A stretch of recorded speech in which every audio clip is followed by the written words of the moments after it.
Right now, as you're listening to me, a million different things are happening in this world. Millions of lives are beginning and millions ending. A vast cacophony called life in all its rawness and gentleness is being played out on this ball turning silently in space. It all seems so chaotic. Great evil is going unpunished and great goodness is going unrewarded. Where is God?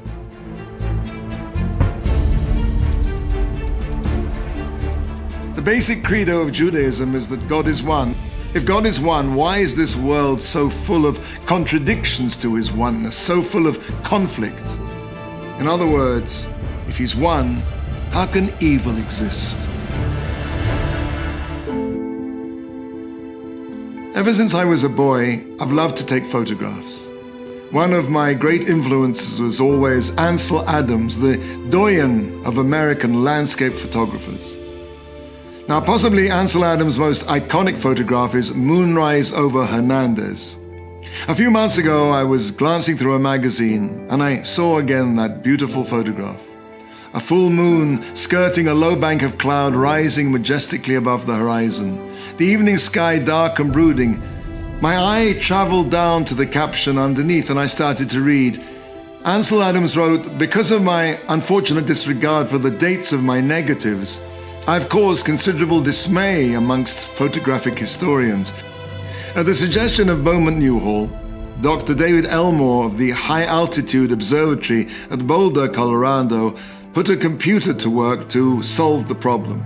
He determined that the exposure was made at approximately 4:05 p.m. on October the 31st, 1941, and now that is the official date of this photograph. October 31, 1941. 1941. I wondered to myself, what was happening in Europe when Ansel Adams was making that photograph? October 31st, 1941. I Googled that date. The answer that came back made the hair on the back of my neck rise. On January the 20th, 1942, at an idyllic lakeside house in Wannsee near Berlin, there was an intramural meeting attended by Heinrich Eichmann and other Nazi leaders, Yamach Shemam, may their names be blotted out. This is how the report begins. The following took part in the conference at the final solution, the Endlosung of the Jewish question. There it was in front of me. The final solution. I was reading the death warrant of the Jewish people. On page 4 of the Wannsee Protocol it says, since the Machtorbenam, the rise to power of the Nazi Party in January 30th, 1933, until the accounting day of October 31st, 1941. A total of about 537,000 Jews had been brought to emigration. October the 31st, 1941, the day of accounting. While Ansel Adams was busy photographing a moonrise in New Mexico, the sun was setting on an entire generation. The Germans had drawn a red line under the emigration of the Jews from the Reich. There was to be no more emigration. The final phase had been reached. The death sentence of European Jewry had been sealed. And where was God? Judaism teaches that God created the world to reveal his perfection. Given that God can do anything he wants, it's logical that nothing should emerge from this wish except that which is perfect and complete, perfect in every way. Nothing in this world should exhibit any sign of lacking or deficiency. There should be no room for evil. Why should God want evil to exist at all? God's perfection has many facets. His kindness, his wisdom, his justice. God could have chosen to reveal his perfection through any of these aspects. He chose, however, to reveal his perfection in one way only, by revealing his oneness.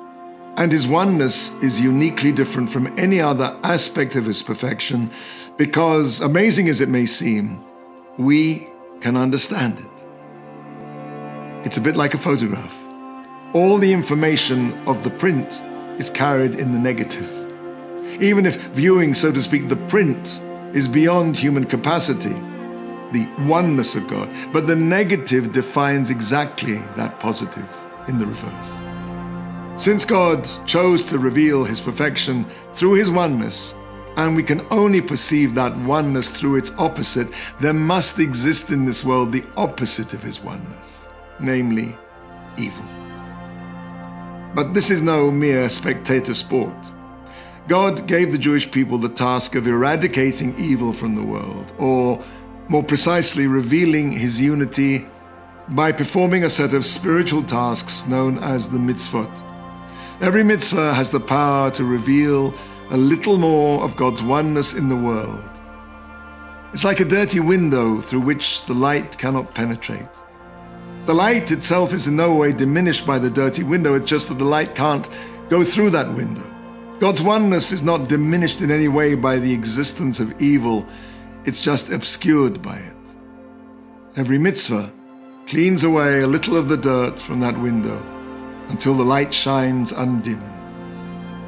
One day, very soon, God will show us his utter dominion over all that exists, and our perception of that oneness in its most complete form will come from having been the agents through which God's oneness was revealed.